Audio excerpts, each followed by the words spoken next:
Ce week-end, c'était le Salon du Livre dans la ville de Céreste, dans les Bouches-du-Rhône, avec table ronde, rencontre avec des auteurs francophones, hommage à Alain Cadéot, table ronde avec le neuropsychiatre Boris Cyrulnik et écrivain.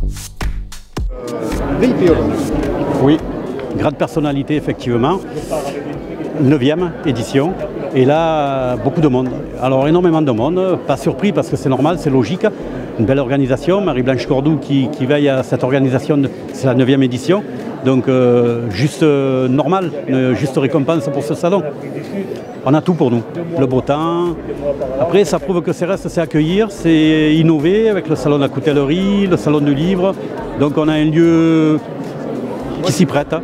Je pense qu'il s'y prête. Voilà, on a un lieu magnifique de parking, on a tout à dispo, toujours le beau temps. Et on vous réserve peut-être une petite surprise, une nouvelle édition d'un nouveau salon. Je vous en dirai un peu plus. Mais alors là, je pense que, comme on dit dans le coin, on va taper fort. La woke culture, c'est quelque chose de très positif qui nous vient des États-Unis. Le problème, c'est qu'au fil du temps, la woke culture est victime de pas mal de dérives et qu'au nom de la tolérance, ils sont devenus intolérants. Au nom de l'intégration, ils excluent ceux qui ne sont pas comme eux. C'est vraiment une aberration. Mais j'ai commencé par une trilogie qui est autour de Spiris, donc qui est un héros qui se passe avant le déluge en fait. Et puis après je me suis tourné vers des romans historiques, donc avec le Templier et la Sainte-Lance, donc ça se passe pendant les croisades. J'ai poursuivi avec la prophétie de Thoth qui explique comment en fait les Égyptiens ont anticipé un petit peu leur chute, ils ont duré 3000 ans. Oui, moi j'aime bien, je présente toujours des photos de La Ciotat, où on voit des paysages de La Ciotat, et là j'ai rajouté aussi cette année des photos de New York. Alors, des photos qui ont été prises pour la plupart dans l'Atlantique Nord et en mer de Barents, à l'extrême nord de la Norvège. Et on est en train de préparer une expo qui aura lieu du 11 au 17 novembre à la gare de l'Escalier à La Ciotat. On vous y attend. C'est passé en 1974, mon papa était arrivé en France pendant la période des 30 Glorieuses. Et nous étions à l'époque réunis par le président Valéry Giscard d'Estaing. Et on est passé sur la voie du rapatriement familial. Du coup, je me suis adapté à cette culture française qui m'a accueilli à bras ouverts. Et dans ce pays où j'ai été éduqué en France par des profs français, j'ai découvert une culture qui me tient à cœur, c'est auquel je me suis épanoui.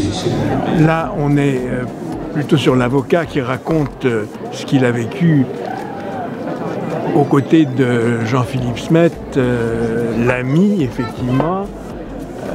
Je suis ravi d'être au Salon du Livre à cette occasion pour présenter au public un parcours un peu atypique qui m'a mené pendant à peu près une cinquantaine d'années, des débuts jusqu'à la fin du parcours.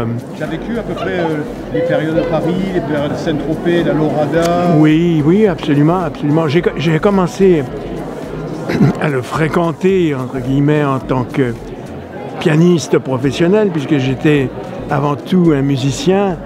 Et c'est comme ça que je l'ai connu pendant une quinzaine d'années. On faisait les mêmes tournées, les mêmes théâtres. Et ensuite, lorsque je suis devenu avocat, eh bien, il m'a fait l'honneur et le plaisir de me mettre le pied à l'étrier, en quelque sorte, en tant qu'avocat, parce qu'il n'attendait pas après moi, il n'attendait pas après Jacques Verrecchia, en tant qu'avocat, du moins, mais il a eu ce geste spontané de venir me trouver pour me confier les premiers dossiers, des petites affaires évidemment, qui se sont développés par la suite, et ça a duré 25 ans pour terminer pratiquement non-stop, 24 heures sur 24, au service de la star. Cette année, Marie-Blanche Cordoue nous a demandé si on voulait bien l'aider un petit peu financièrement pour soutenir son salon, et c'est ce qu'on a fait. C'est une action qui entre complètement dans les axes du Rotary, avec le soutien à la langue française, le soutien à l'éducation. Et c'est à ce titre-là qu'on a répondu positivement à son appel. Et du coup, nous avons été invités à présenter ce que nous faisons et ce que nous allons faire sur La Ciotat et sur Céreste. Les amis, vous avez été nombreux à regarder ce reportage. Merci à vous pour nous soutenir. Partagez la vidéo, likez, commentez, abonnez-vous et activez la cloche. Ensemble, faisons grandir cette TV Sud, cette communauté. Et une très belle journée à tous les amis.